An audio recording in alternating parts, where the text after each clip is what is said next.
जय हिंद दोस्तों आज आपको कई दिनों बाद डिक्टेशन दिया जा रहा है। कुछ चीज़ें थी जिसकी वजह से आप लोगों को डिक्टेशन नहीं मिल पा रहा था, लेकिन अब आपको रेगुलर डिक्टेशन प्रोवाइड किया जाएगा। तो आप लोग अगर चैनल को सब्सक्राइब नहीं किए हैं तो चैनल को सब्सक्राइब कर लीजिए, बेल आइकन प्रेस कीजिए ताकि आप रेगुलर डिक्टेशन पा सकें। अपने दोस्तों को भी शेयर कर दीजिए और अगर डिक्टेशन अच्छा लगे तो वीडियो को लाइक कर दीजिएगा और कमेंट करके बताइए कि आपको ये डिक्टेशन कैसा लगा और आपकी मिस्टेक्स कितनी हुई हैं। Ready start.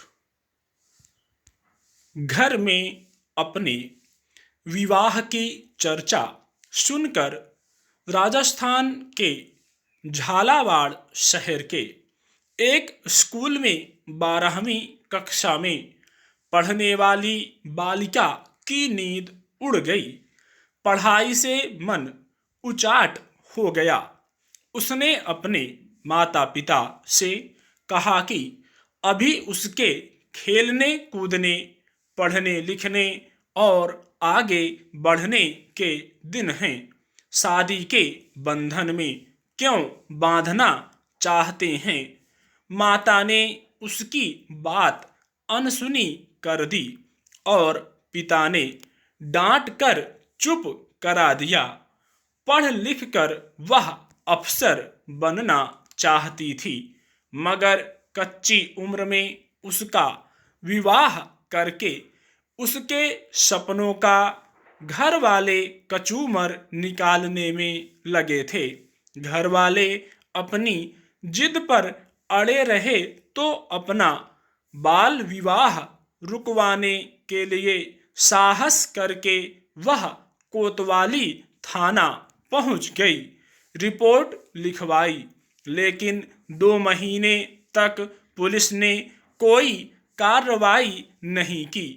जैसे जैसे उसके विवाह की तारीख नज़दीक आने लगी, उसकी घबराहट बढ़ने लगी। साहस और समझदारी दिखाते हुए वह झालावाड़ में जिला कलेक्टर के पास पहुंच गई और उनसे अपना बाल विवाह रुकवाने की विनती की। जिला कलेक्टर महिला थीं।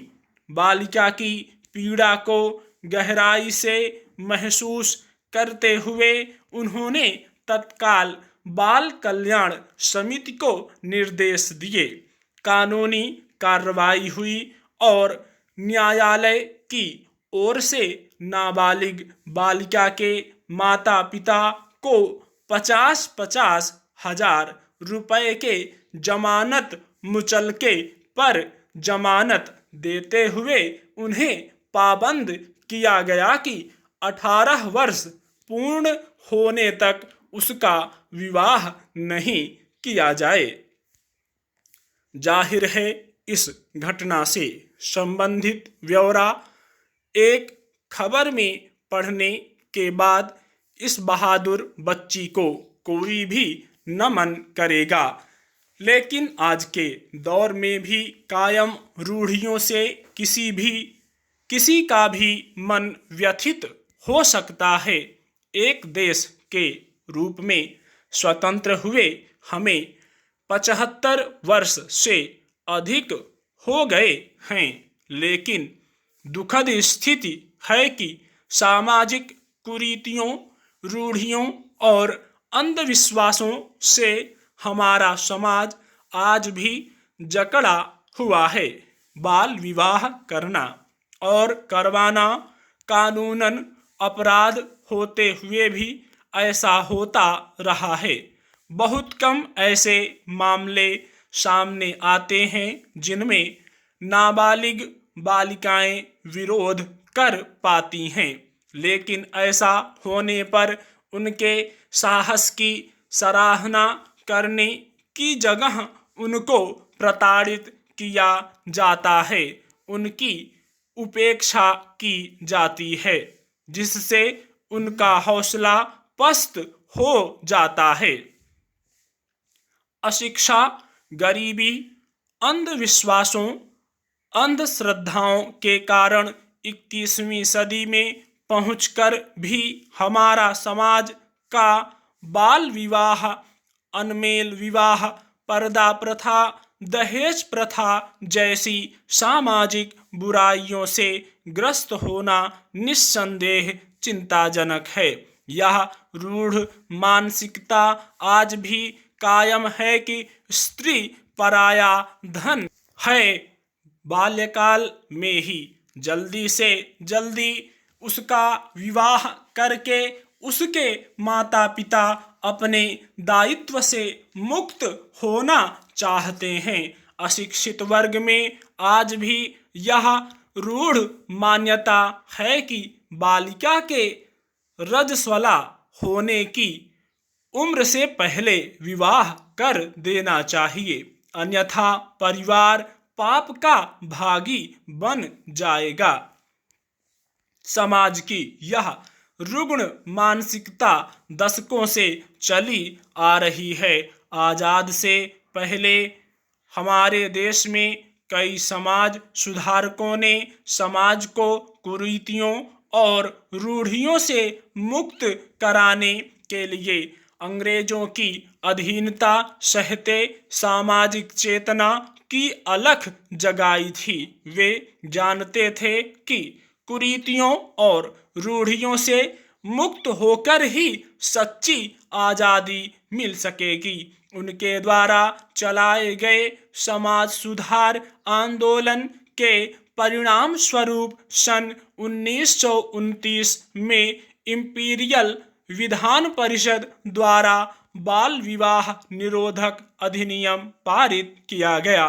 इसमें विवाह के लिए लड़कियों की न्यूनतम उम्र 14 वर्ष और लड़कों की 15 वर्ष रखी गई। स्वतंत्रता प्राप्ति के बाद सन 1949 में अधिनियम में संशोधन करते हुए लड़कियों की उम्र 14 से 15 वर्ष की गई और लड़कों की 18 वर्ष रखी गई। जैविक शोध और अनुसंधान के मद्देनजर सन 1978 में न्यूनतम वैवाहिक उम्र में फिर संशोधन करते हुए लड़कियों की विवाह योग्य उम्र 18 वर्ष और लड़कियों की 21 वर्ष की गई। अब भी बालिग होने और विवाह की उम्र को लेकर काफी जद्दोजहद चल रहा है। कई संस्थानों की ओर से अध्ययन भी कराए जा रहे हैं। बालिकाओं के विवाह की न्यूनतम उम्र में समय समय पर बदलाव किए जाते रहे हैं, लेकिन सामाजिक चेतना के अभाव में ग्रामीण ही नहीं शहरी क्षेत्रों में भी बाल विवाह होते रहे हैं और संभ्रांत प्रबुद्ध वर्ग, जनप्रतिनिधि, राजनेता आदि भी नाबालिग नवयुगल को शुभाशीष देने सायास या अनायास पहुंचते रहे हैं, जबकि वे जानते हैं कि ऐसा विवाह करना या करवाना गैर जमानती अपराध है। यूनिसेफ के आंकड़े बताते हैं कि आज भी हमारे देश में प्रतिवर्ष 15 लाख लड़कियों का विवाह 18 वर्ष से कम उम्र में हो रहा है। दुखद स्थिति यह है कि देश का सबसे शिक्षित राज्य केरल भी बाल विवाह की बीमारी से मुक्त नहीं है। फिर अन्य राज्यों की बात ही क्या की जाए। दरअसल बाल विवाह जैसी सामाजिक कुरीति से मुक्ति कानून बनाने या पुलिस और प्रशासन द्वारा सख्ती करने से संभव नहीं हो सकती, बल्कि इसके लिए जन चेतना जगाने की महती आवश्यकता है। बाल विवाह से बालिकाओं का बचपन छिन जाता है, उनका शारीरिक और मानसिक विकास अवरुद्ध हो जाता है और असमय ही उन्हें वैवाहिक जिम्मेदारी सहने को विवश होना पड़ता है। हर साल धार्मिक स्थलों पर लोग अपने परिवार के साथ सलामती की दुआएं मांगने जाते हैं, लेकिन जब धार्मिक स्थल ही मौत की रंगभूमि में तब्दील हो जाते हैं, तब उस वक्त श्रद्धालुओं के पास हाथ मलने के अलावा कुछ और बाकी नहीं रहता है। स्टॉप।